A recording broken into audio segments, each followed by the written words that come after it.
Ketika kami mendengar Pulau Semau sebagai destinasi perjalanan berikutnya, ada banyak pertanyaan yang melintas di benak kami. Salah satunya, bagaimana warga Muslim di sana beradaptasi dengan lingkungan sekitar yang mayoritas non-Muslim? Dan tentu saja, bagaimana para dai dan ustadz yang berasal dari berbagai kota di Indonesia masuk dan beradaptasi dengan kultur setempat. Meluruskan akidah dan meluaskan ilmu tentang Islam pada warga setempat yang notabene memiliki pemahaman yang sangat kurang akan agama.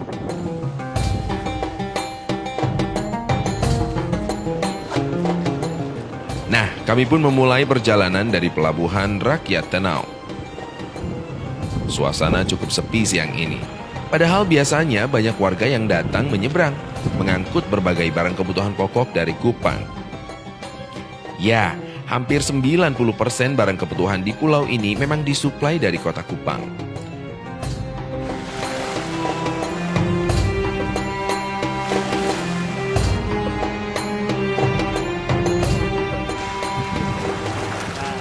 Terik sinar matahari terasa menyengat. Kami pun mulai menaiki kapal kayu ini.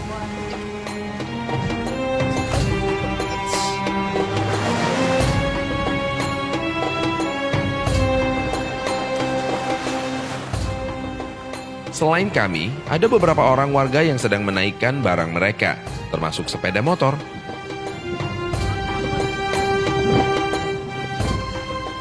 Ya, jenis kendaraan ini dirasa cukup efektif untuk melintasi jalan-jalan terjal di pulau ini, yang sebagian besar belum beraspal.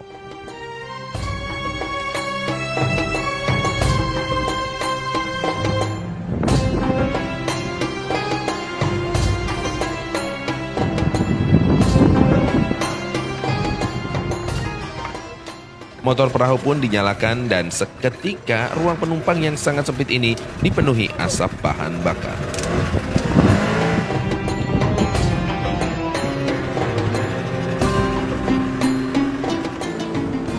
Sudah sejak lama Pulau Semau dikenal dengan sebutan Pulau Mistis. Karena banyak cerita dari generasi ke generasi tentang sebagian besar warganya yang memiliki ilmu hitam dan kanuragan. Namun tentu saja, cerita ini sama sekali tidak mempengaruhi niat kami untuk menemui seorang dai asal Aceh yang sudah hampir 2 tahun lamanya tinggal dan syiar di pulau ini.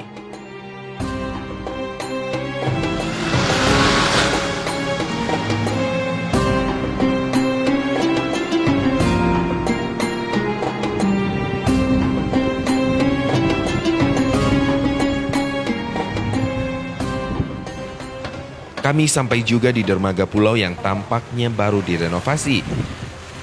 Beberapa orang warga tampak siap membantu menurunkan barang bawaan dan penumpang tentunya.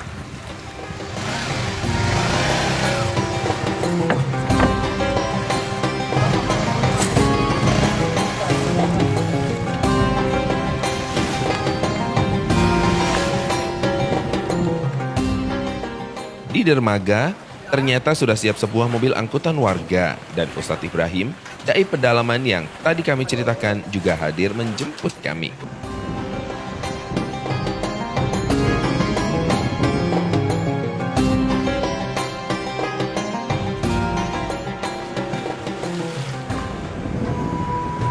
Tujuan kami adalah Kampung Oi Salaen yang terletak di Desa Akle, Kecamatan Semau Selatan.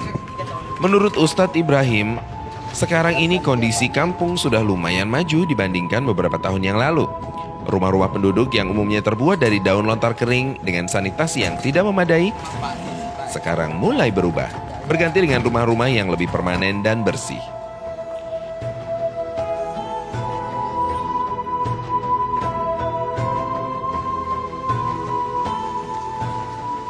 Setelah melakukan perjalanan sekitar 2 jam lamanya menembus jalan tandus dan terjal, turun dan mendaki, akhirnya kami pun sampai di Kampung Akle.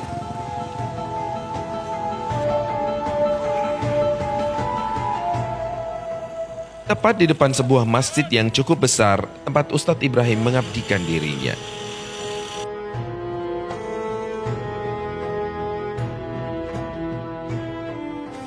Bismillahirrahmanirrahim.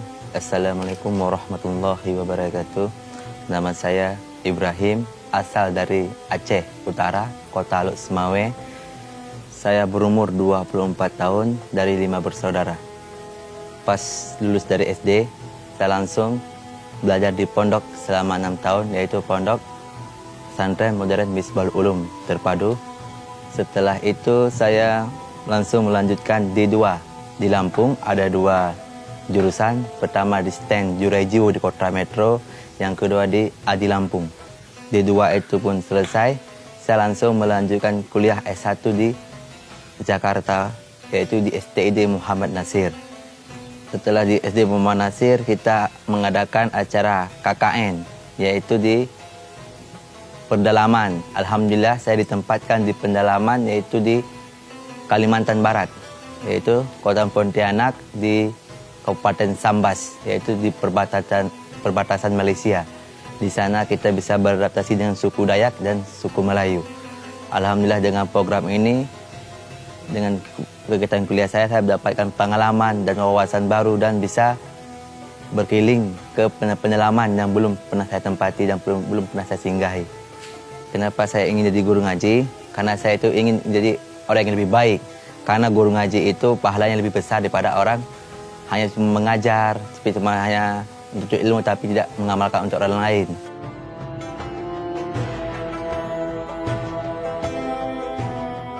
Karena ilmu yang bermanfaat itu adalah mengamalkan dan memberikan kepada orang lain, dan memberikan motivasi, dan memberi apa yang kita dapat selama kita belajar di pondok ataupun di kampus-kampus, kita pelajari dan kita memberikan wawasan itu kepada masyarakat ataupun anak-anak di sini.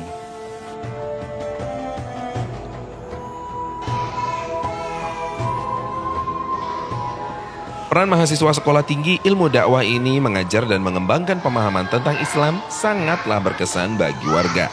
Hal ini ditegaskan oleh tokoh setempat yang juga Imam Masjid Nurul Haq, Daeng Rusli Bolos.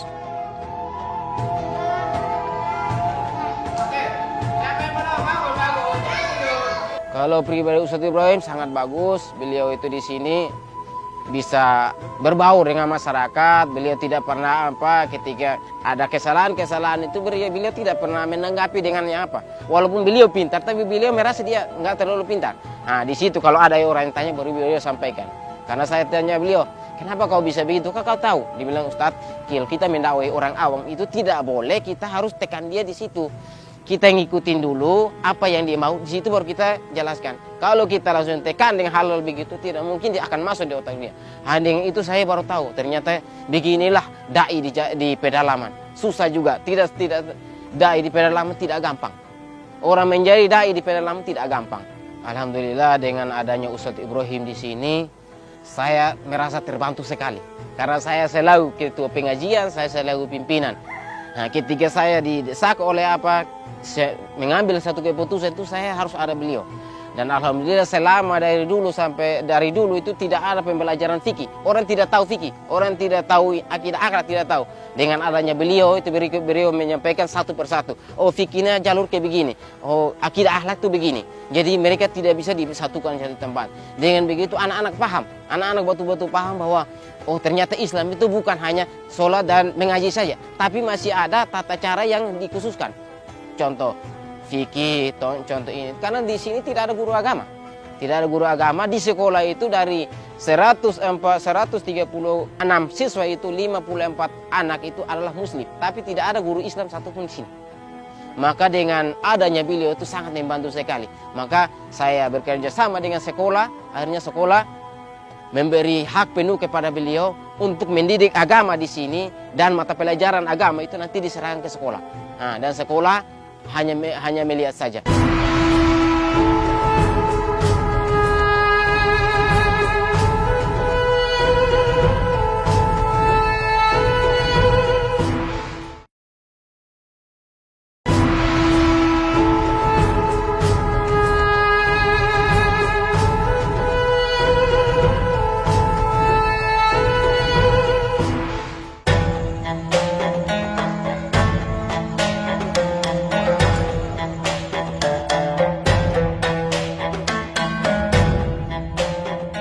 Keseharian Ustadz Ibrahim adalah memakmurkan Masjid Nurul Haq, masjid satu-satunya yang ada di pulau ini.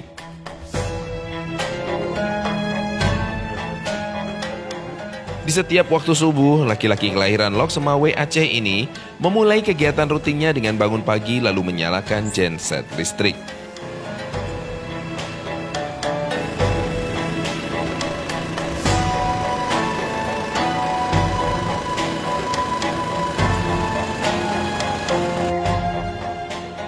Bersih-bersih masjid hingga melantunkan azan dilakukannya sendiri.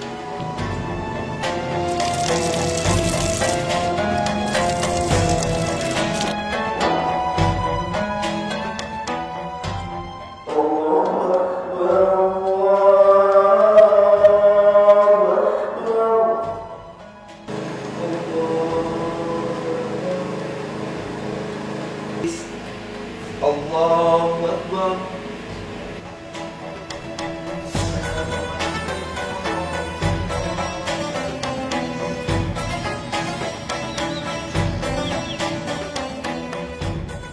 Bersama Daeng Rusli Bolos, warga lokal yang menjadi imam masjid di sini, Ustadz Ibrahim pun memulai pagi dengan menyiapkan camilan goreng pisang dan beberapa gelas kopi dan teh.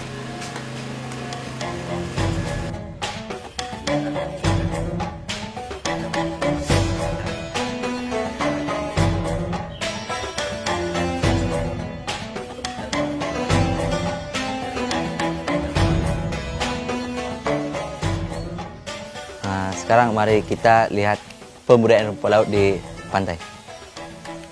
Hari ini, rencananya mereka akan mencari rumput laut di pantai. Peralatan yang disiapkan cukup sederhana. Cuma sepasang sarung tangan dan kacamata seperti dipakai Imam Masjid Rusli. Nah, sekarang mereka sudah siap menuju pantai yang jaraknya sekitar 3 km dari masjid. Menyusuri jalan yang kanan kirinya ditandai oleh ladang dan perkebunan warga.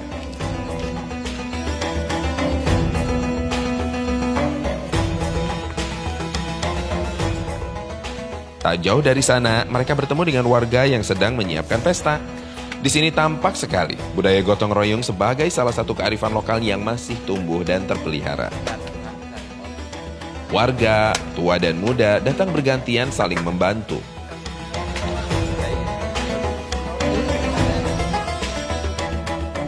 Usai bertegur sapa, keduanya melanjutkan perjalanan ke pantai. Sesampainya di pantai, hamparan rumput laut segera menyambut.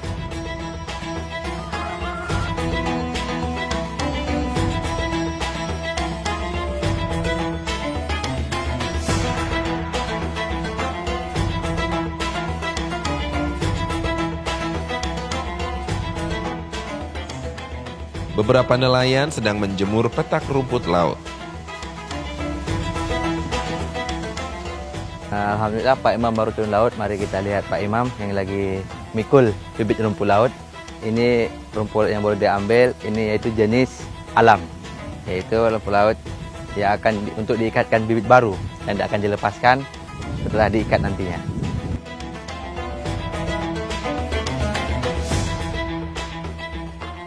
Dan sebagian lainnya membawa rumput laut ke dalam tempat penyimpanan berupa gudang beratap dan dinding daun. Ini bibit akan diproses untuk diikat kembali. Ini bibit akan diproses dan akan diikat kembali dengan tali ini. Dan dia akan dilepaskan langsung ke laut.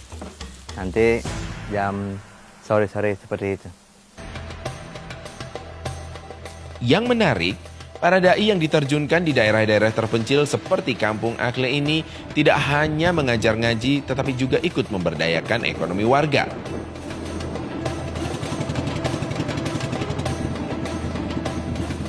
Manajemen usaha seperti rumput laut ini adalah salah satunya. Dan sejak masuknya para dai pedalaman seperti Ustadz Ibrahim, pemberdayaan rumput laut warga semakin berkembang. Warga diajari bekerja secara terorganisir.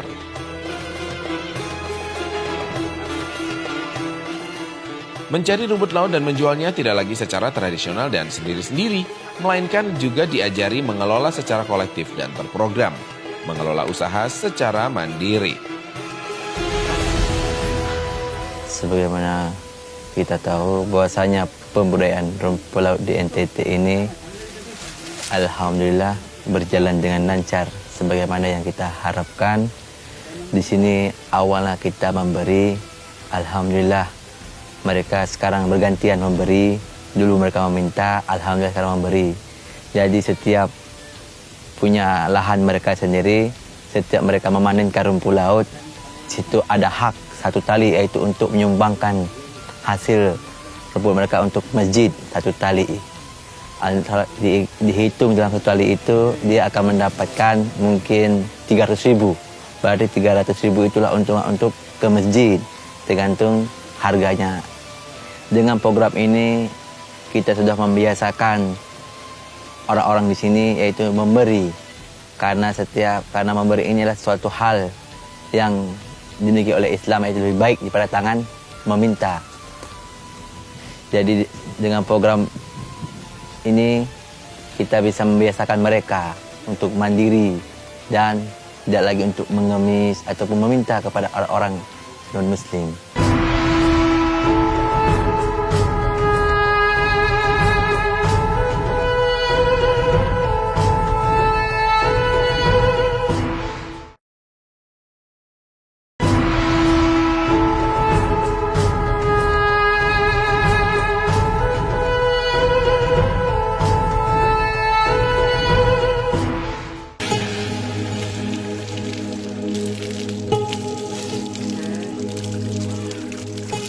Lepas dari kesibukan mencari nafkah, mengambil rumput laut, hari ini seperti hari lainnya adalah waktu membina akidah warga.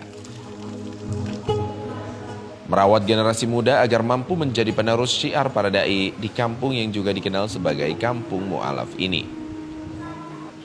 Disebut Kampung Mu'alaf karena dahulu para perantau Bugis yang pertama datang ke pulau ini menikahi warga yang mayoritas non-muslim. Salah satu keturunan mereka adalah Daeng Sandabolos. Nama saya Daeng Sandabolos. Nenek saya nama Keraing Bolos. Datang ke Semau pada 1800.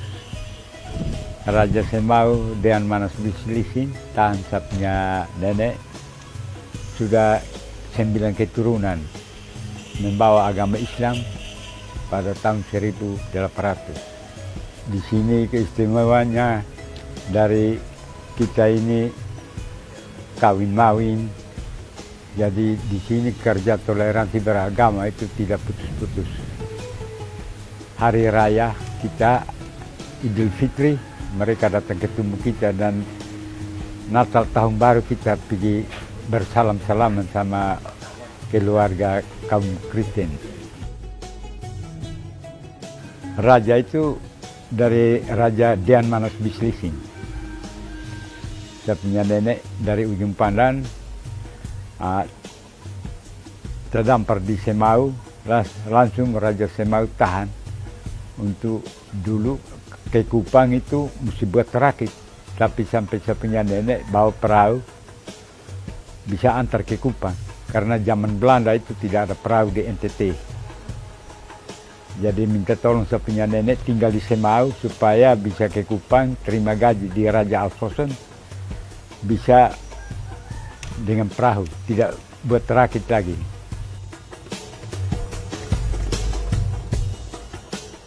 Dalam perjalanannya, syiar Islam di pulau ini, khususnya Kampung Akle dan sekitarnya, berlangsung tanpa riak dan pertentangan antar warga.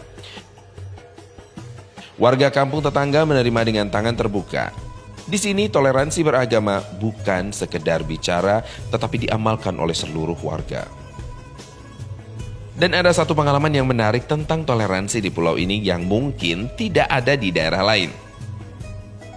Di luar di kampung ini mereka ketika orang azan itu mereka merasa terganggu.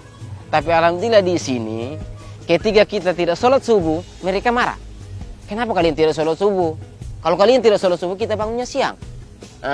Akhirnya kalau kita tidak sholat zuhur, mereka bilang, kita terlambat jam makan. Kenapa kalian tidak sholat?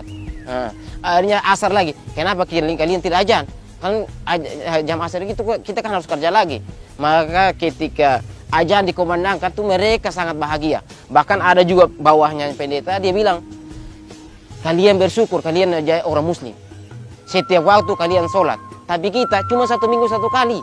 Itu yang kita nggak tahu, entah agama kita benar atau tidak. Tapi kita tidak mau kasih tahu. Karena itu tergantung kalian. Karena ilmu kita juga terbatas. Kita tidak mau dakwai mereka. Tinggal mereka sadar sendiri saja. Alhamdulillah, bahagia sekali mendengar cerita sang imam. Islam adalah agama rahmat. Pada maghrib adalah waktunya mengajar. Ustadz Ibrahim dan Imam Masjid Rusli Bolos pun berbagi tugas. Sang imam mengajari anak-anak di tingkat Iqra, sementara Ustadz Ibrahim membimbing anak-anak yang lebih besar dan membaca dan hafalan Al-Quran. Al-Haqqah Mal-Haqqah Wa ma adraka mal-Haqqah Kazzabat Samud wa Adum bil-Qariyah Fa amma Samudu fa uhliqu bit-Taghiyah Wa amma Adum. Subhanallah, alhamdulillah. Sungguh bahagia kami mendengar lantunan ayat-Mu ya Allah.